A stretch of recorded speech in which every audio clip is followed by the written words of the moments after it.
दोस्तों इस वीडियो के अंदर हम बात करेंगे आईपीओ के बारे में। आईपीओ क्या होता है उसका एग्जाम्पल देखेंगे। देन इसके बाद में ये भी देखेंगे कि कैसे कोई कंपनी स्टार्टअप करती है और स्टार्टअप से लेकर के जो भी आईपीओ रिलीज करने तक के जितने भी स्टेप्स होते हैं उन सभी स्टेप्स को भी देखेंगे। तो चलिए बात करते हैं यहाँ पर आईपीओ के बारे में। तो यहाँ पर आईपीओ क्या होता है, एक तरीके का शॉर्ट फॉर्म है आईपीओ और इसका फुल फॉर्म होता है इनिशियल पब्लिक ऑफरिंग।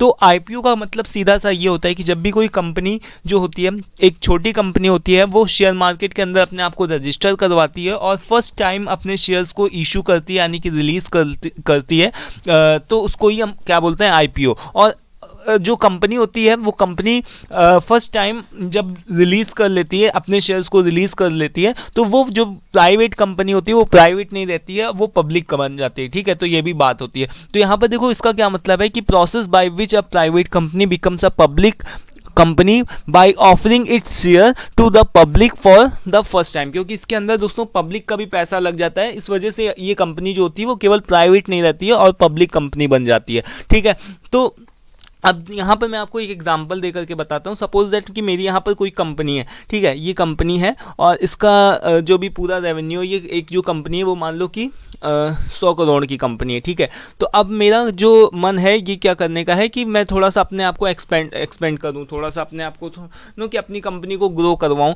तो इसके लिए मुझे मान लो कि और भी पैसों की ज़रूरत पड़ेगी, मान लो कि मुझे कुछ और भी पैसों की ज़रूरत पड़ी, तो मान लो मुझे 50 करोड़ की और भी ज़रूरत पड़ी। तो अगर मैं अब 50 करोड़ रुपए लोन लेने के लिए जाऊँगा बैंक से, तो उतने में तो यानी कि मुझे ज़्यादा से ज़्यादा इंटरेस्ट देना पड़ेगा, उतने में तो मतलब मुझे कोई प्रॉफिट नहीं होगा, है ना। तो ये तो कोई बात नहीं हुई। तो इससे अच्छा मैं क्या कर सकता हूँ कि अपने आप को मैं क्या कर दूँ, शेयर मार्केट के अंदर अपने आप को रजिस्ट्रेशन करवाऊं, यानी कि अपनी कंपनी का रजिस्ट्रेशन शेयर मार्केट के अंदर करवाऊं। देन उसके बाद में अपनी कंपनी के फर्स्ट टाइम शेयर्स को रिलीज़ कर दूं, क्योंकि उसके अंदर क्या होगा, पब्लिक का भी पैसा लग जाएगा। ठीक है, तो पब्लिक का भी पैसा लग जाएगा, तो इससे क्या होगा कि जो भी पब्लिक है, यानी कि इससे मुझे मेरे पास में पैसा मिल जाएगा, कंपनी के लिए 50 करोड़ रुपए मिल जाएंगे, जिससे कि मैं अपनी कंपनी को थोड़ा सा और एक्सपेंड कर सकता हूँ। और पब्लिक को क्या मिलेगा दोस्तों, इसकी वजह से पब्लिक को क्या मिलेगा कि मान लो कि आज जो भी आपके शेयर की प्राइजेस है, वो कल मे बी आपकी शेयर की प्राइजेस, जो आपकी कंपनी ग्रो करेगी तो वो शेयर की जो भी प्राइजेस है वो बढ़ सकते हैं। तो इससे जो पब्लिक है, तो पब्लिक का भी फायदा हो रहा है। ठीक है, तो यहाँ पर देखो कि एक एग्जांपल देखता हूँ मैं,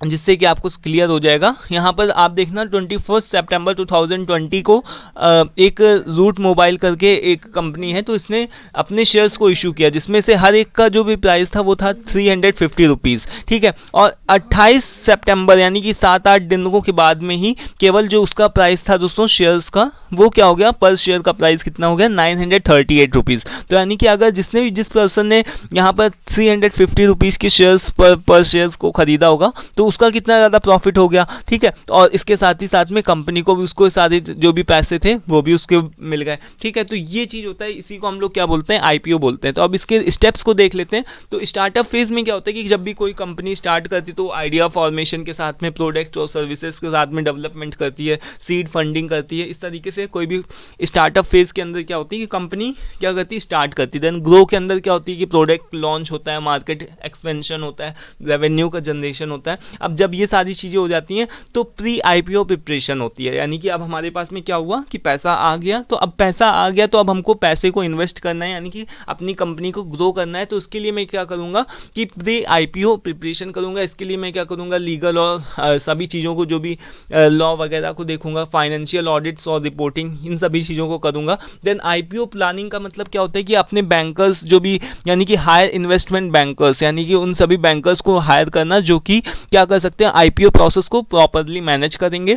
देन सेट आईपीओ प्राइस, यानी कि देखा जाएगा कि अपने शेयर का प्राइस क्या रखा जाए, क्योंकि हम फर्स्ट टाइम रिलीज करने जा रहे हैं आईपीओ, तो क्या प्राइस रखा जाए। ठीक है, तो ये आईपीओ की ये प्लानिंग होगी। देन इसके बाद में आईपीओ को हम लॉन्च कर देते हैं। लॉन्च किया, उसके बाद में पोस्ट आईपीओ ऑपरेशंस के अंदर क्या होता है कि हमने जो भी लॉन्च किया उसका सही तरीके से रिव्यू लेना, फीडबैक लेना और देखना कि कहाँ पर हम कुछ भी इम्प्रूवमेंट कर सकते हैं। ठीक है। इसके अलावा अपने एक इफेक्टिव कम्युनिकेशन बना करके रखना शेयर होल्डर के साथ में, ठीक है, क्योंकि पोस्ट आईपीओ ऑपरेशंस का यही सारी चीज़ें आती हैं कि एक इफेक्टिव कम्युनिकेशन बना करके अपने शेयर होल्डर के साथ में रखना। देन इसके अलावा continue to meet financial reporting requirements, इन सभी चीज़ों के ऊपर बात करना, ठीक है। देन स्ट्रेटेजिक ग्रोथ, और देखना कि कहाँ कहाँ पर आप इंप्रूवमेंट कर सकते हो। तो ये सारी चीज़ें होती हैं, ये कुछ एक स्टेप्स होते हैं जिसको आपको लिखना होगा, ठीक है। तो आज के इस वीडियो में दोस्तों इतना ही, आई होप कि क्लियर हो गया होगा। मिलते हैं नेक्स्ट वीडियो में, और अगर कोई कंफ्यूजन डाउट हो तो आप पूछ सकते हो आईपीओ के बारे आईपीओ से रिलेटेड।